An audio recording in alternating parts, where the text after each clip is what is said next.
प्रादेशिक समाचार एकांश भोपाल से प्रस्तुत है रतलाम जिले की चिट्ठी। आलेख अदिति मिश्रा। वाचक स्वर संयुक्ता बैनर्जी। भारतीय संस्कृति में ईश्वर से भी बड़ा दर्जा रखने वाले गुरुदेवों के प्रति अपनी कृतज्ञता, आभार और वंदन प्रदर्शित करने के लिए रतलाम जिले के भक्त लालायित हैं। कल गुरु पूर्णिमा का पर्व पूरे जिले में मनाने के लिए तैयारियां जोर शोर से चल रही हैं। रतलाम के नित्यानंद आश्रम, बड़ा रामद्वार, धौसवास आश्रम, अखंड ज्ञान आश्रम, नामली आश्रम, जावरा में गीता मंदिर ट्रस्ट, गुरुदेव आश्रम, जय गुरुदेव आश्रम, निरंकारी संत सेवा आश्रम, आलोट बालकदास जी आश्रम समेत जिले भर में इस अवसर पर गुरु वंदना, पादुका पूजन, प्रसादी वितरण, कीर्तन जैसे आयोजन होंगे। प्रभु प्रेमी संघ, समन्वय परिवार, तुलसी परिवार समेत गुरु भक्तों के जत्थे और मंडल अलग अलग स्थानों पर एकत्रित होकर फेरी लगाएंगे और भजन वंदन के साथ गुरु पूजन भी होगा।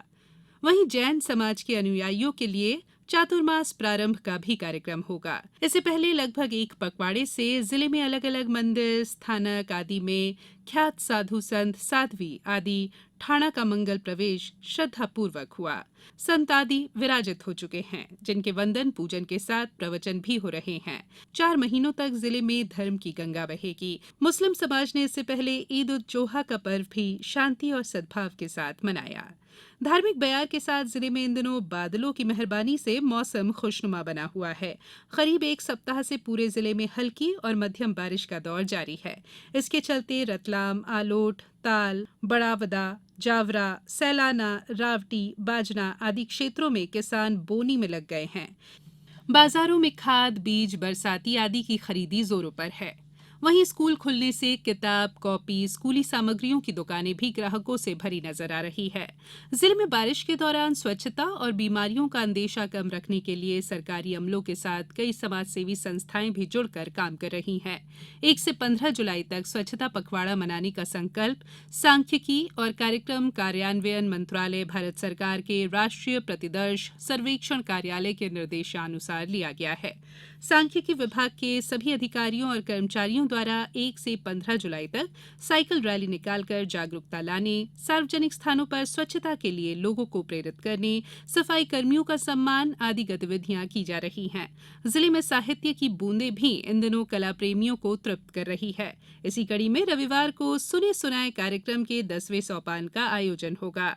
जिले में रचनात्मक गतिविधियों को बढ़ावा देने, पढ़ने की रुचि फिर से बढ़ाने का प्रयास करने और आपसी संवाद की परंपरा को जीवंत करने के उद्देश्य से प्रारंभ किए गए इस आयोजन की अब तक 9 श्रृंखला हो चुकी है।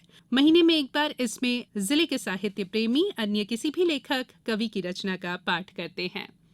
आयोजकों द्वारा इस बार विशेष रूप से 10 प्रतिभागियों के रचना पाठ की तैयारी की गई है। इसके पहले हाल ही में रतलाम के मशहूर शायर दानिश अलीगढ़ी की स्मृति में पहला दानिश अलीगढ़ी स्मृति पुरस्कार अन्य प्रसिद्ध कवि और शिक्षाविद डॉक्टर जय कुमार जलज को दिया गया। समारोह में जिले भर के साहित्य प्रेमी मौजूद रहे। जिले में शासकीय योजनाओं का लाभ हितग्राहियों को निरंतर मिल रहा है। जिले में पात्र हितग्राहियों को कल पीवीसी आयुष्मान कार्ड का वितरण किया गया। इसके साथ ही सैलाना और बाजना विकासखंड के आदिवासी बाहुल्य ग्रामीण क्षेत्रों में सिकल सेल एनीमिया के मरीजों को जेनेटिक काउंसलिंग कार्ड का वितरण भी हुआ। 3,90,193 पीवीसी आयुष्मान कार्ड प्राप्त हुए हैं। प्रधानमंत्री नरेंद्र मोदी के कर कमलों से शहडोल जिले में 1 जुलाई को दोपहर 3 बजे प्रदेश के 1 करोड़ लोगों के लिए पीवीसी आयुष्मान कार्ड वितरण कार्यक्रम का प्रसारण भी देखा गया। इन दिनों होमगार्ड के जवान जिले भर में सराहनीय पहल को अंजाम दे रहे हैं। जवान जनहित में उल्लेखनीय कार्य करते हुए खुले हुए बोरवेल के गड्ढों को बंद कर रहे हैं। चुनावी साल में राजनीतिक सरगर्मियां भी जिले भर में तेज हो गई हैं। भाजपा द्वारा घर घर महासंपर्क अभियान चलाया जा रहा है। शहर विधायक चैतन्य कश्यप और जावरा विधायक डॉक्टर राजेंद्र पांडे और ग्रामीण विधायक दिलीप मकवाना सतत भ्रमण कर लोगों से संपर्क कर जानकारियां भी दे रहे हैं। दूसरी ओर कांग्रेस ने महंगाई के खिलाफ हाल ही में प्रदर्शन किया, तो वहीं आम आदमी पार्टी ने भी पेड़ों की कटाई के विरोध में धरना देते हुए ज्ञापन दिया था। जिले की चिट्ठी समाप्त हुई।